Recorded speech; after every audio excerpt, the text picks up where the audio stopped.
Hi, I'm Aaron Matt Toon, ring announcer for Strictly Insane Pro Wrestling. One of my most common questions I get is, how do you do it? What's your tips into being a ring announcer? Well, I'm here to help you become better at announcing.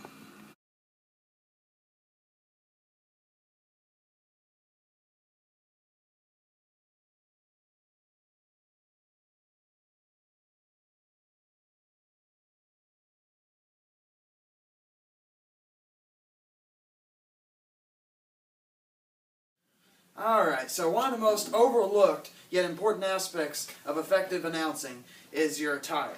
Let's face it, the announcer is typically a professional person representing whoever you're announcing, be that a basketball team, a football team, or like me, announcing for a wrestling company. In most cases, they're not going to want just want their announcer to look like some ordinary person.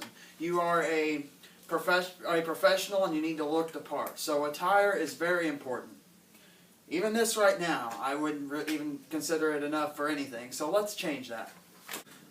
Yeah, there we go. That's much better.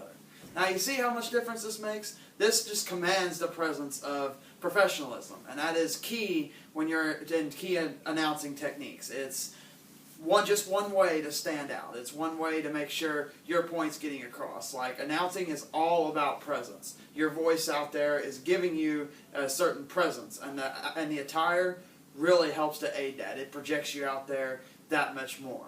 But much more than attire goes into announcing. Okay.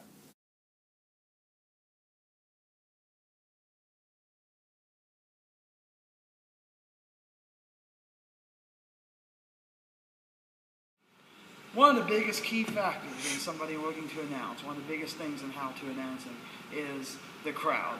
Everybody's terrified of a crowd.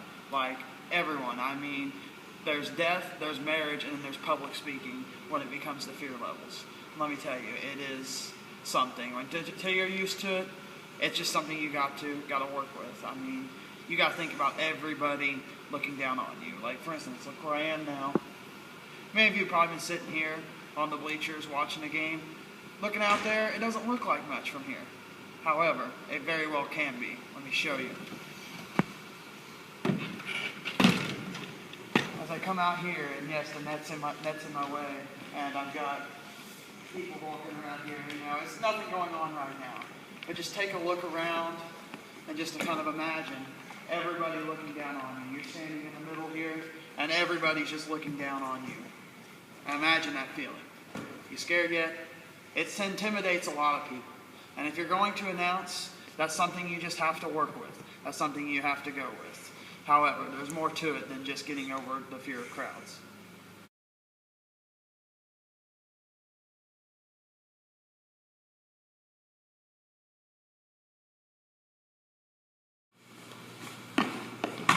Oh, look at that. Failure of a shot. You know, basketball just isn't my thing. And that's another key point in announcing. If you're going to announce something, you have to be into it. I'm not really into basketball, as you can see. Wrestling's my thing, hence my suit here. Really getting into what you're doing has a lot of importance when you're announcing. If you can't get into it, you're not going to be able to properly announce. Here's a difference, for example. I'm going to announce something for basketball. And starting guard number 23, Gavin Martin. Now, you heard that, and it sounds alright, but I've been doing it for a while. Now, here's the difference. Here's a wrestling introduction.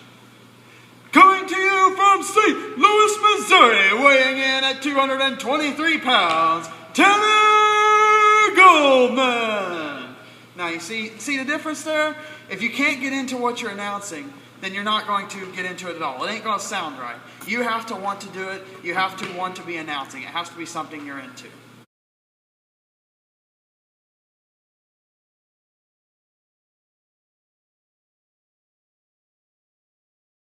Another key factor in announcing, practice, practice, practice. Anybody ever heard Allen Iverson talking about basketball? We're talking about practice.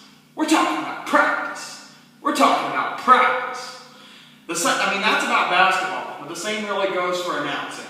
So here I am. This is typically what the locker room looks like for me, wrestling. It's where I get dressed. Typically I find myself with some time to myself. The best time to practice is to be by yourself where nobody can hear you, or in front of a mirror doing the same thing, because only you can really critique yourself. Because everybody else is just going to be like, oh wow, you sound amazing, because a lot of people can't do it, because we're announcers differ from a lot of people.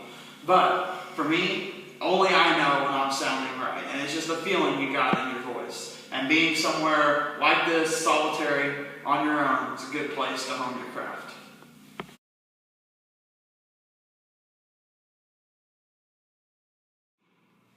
One of the main and most important points in successful announcing: go out there, get loose, and have fun. I mean, if you're all tight, nervous, and everything, and it's just going to affect your announcing. Go out there, get loose, have fun. You can't be nervous. You got to get over those nerves. And that is one of the most important things on announcing. Like, for instance, if I'm all tight and nervous, you're going to get stuttering. And starting guard number 23, yeah, you don't want that to happen on the mic. No, instead you want to get loose and successful with it. Like, starting guard number 23, Lucas Knight. And once you loosen up, it just is a pure difference in voice. And don't worry about the crowd. I mean, just go out there, be loose, have fun. Well, that does it for me. I've got a show to get to. Thank you for watching. I hope this helps some of you.